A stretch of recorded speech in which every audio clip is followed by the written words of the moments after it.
সার্বিক রাজস্ব আহরণ ও ব্যয়ের অগ্রগতি বিবেচনায় চলতি 2025-26 অর্থবছরের বাজেটে কিছুটা সংশোধন ও সমন্বয় করতে হয়েছে। সংশোধিত বাজেটের একটি সংক্ষিপ্ত বিবরণী পরিশিষ্ট ক এ সরণি 1 হিসেবে সংযুক্ত করা হয়েছে।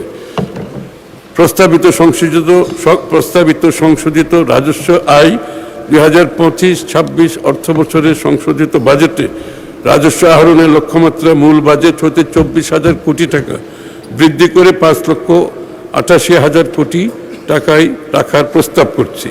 প্রস্তাবিত সংশোধিত ব্যয় চলতি 2025 অর্থবছরের বাজেটে সরকারি ব্যয়ের প্রাক্কলন করা হয়েছিল মোট 7,90,000 কোটি টাকা।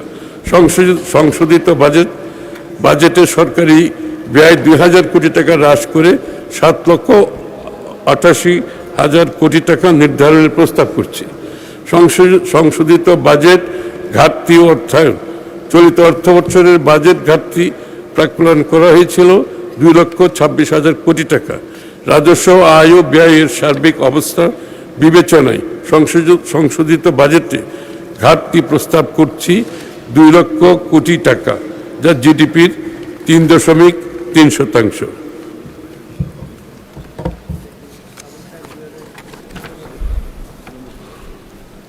মাননীয় স্পিকার, 2026-27 অর্থ বছরের প্রস্তাবিত বাজেট আমি তুলে ধরছি।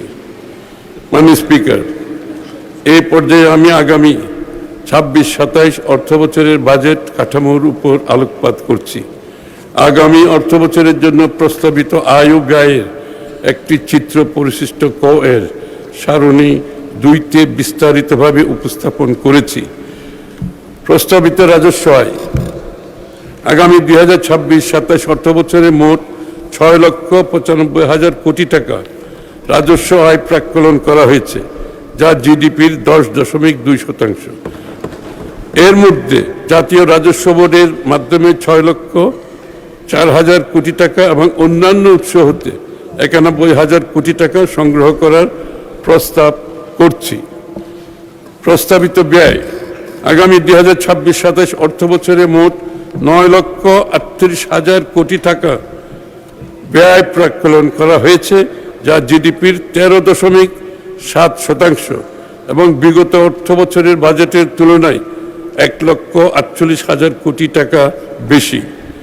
বার্ষিক উন্নয়ন কর্মসূচিতে মোট 3 লক্ষ কোটি টাকা সহ মোট উন্নয়ন ব্যয় 3,16,075 কোটি টাকা এবং পরিচালন সহ অন্যান্য খাতে 6,21,925 টাকা বরাদ্দের প্রস্তাব করছি। 925 কোটি টাকা বরাদ্দের প্রস্তাব করছি। আমরা ক্রমান্বয়ে বাজেটে উন্নয়ন ব্যয়ের অংশ বৃদ্ধির পরিকল্পনা গ্রহণ করছি।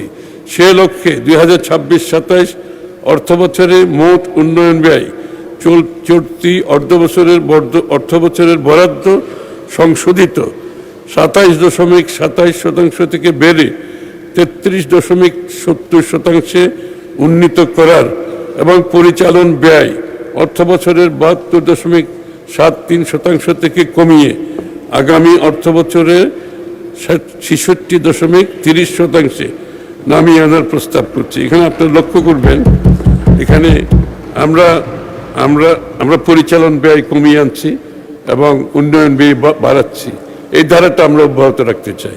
প্রস্তাবিত বাজেটে সামাজিক অবকাঠামো খাতে মোট 2,79,001 কোটি টাকা বরাদ্দের প্রস্তাব করা হয়েছে, যা মোট বরাদ্দের 29.74%।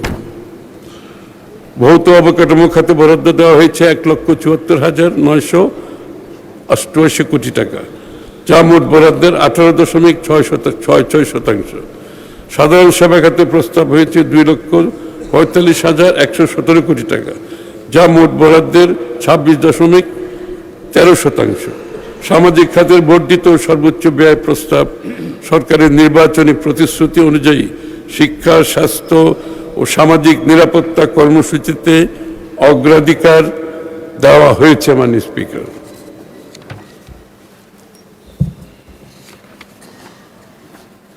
চলতি 2025-26 অর্থবছরে যা ছিল 1,18,000 কোটি টাকা। অর্থাৎ আমরা ব্যাংকিং ব্যবস্থা হতে ঋণ গ্রহণের পরিমাণ আগামী অর্থ বছরে 6,000 কোটি টাকা হ্রাস করার প্রস্তাব করছি।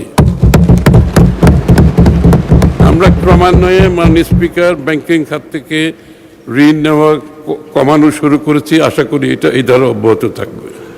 এই টাকা প্রাইভেট সেক্টর বিনিয়োগ করতে পারবে। এই জন্য আমরা এই অর্থনৈতিক কর্মকাণ্ডটা খুব সিরিয়াসলি আমরা ধারণ করেছি। ফ্যাসিবাদী সরকারের সময়ে ব্যাপক হারে ঋণ গ্রহণের ফলে দেশের ঋণ ও সুদ পরিশোধ বাবদ ব্যয় অত্যধিক পরিমাণে বৃদ্ধি পেয়েছে। তাই বাজেট ঘাটতিও বেড়েছে। 2005-06 অর্থ বছরে বাজেট ঘাটতি ছিল জিডিপির 2.9%। পক্ষান্তরে 2023-24 অর্থ বছরে বাজেট ঘাটতি বেড়ে জিডিপির 4.5% দাঁড়িয়েছে। এই অবস্থা হতে উত্তরণে আমরা ঋণ ব্যবস্থাপনা সংস্কার, উচ্চ রিটার্ন সমৃদ্ধ খাতে সরকারি বিনিয়োগ, প্রকল্প বাস্তবায়ন কাঠামো আধুনিকায়ন এবং এর মাধ্যমে বিনিয়োগের গুণগত মান নিশ্চিত হবে, অর্থ প্রবাহ বৃদ্ধি পাবে এবং এই মাল্টিপ্লায়ার প্রভাবে অর্থনৈতিক কর্মকাণ্ড অধিকতর গতিশীল হবে।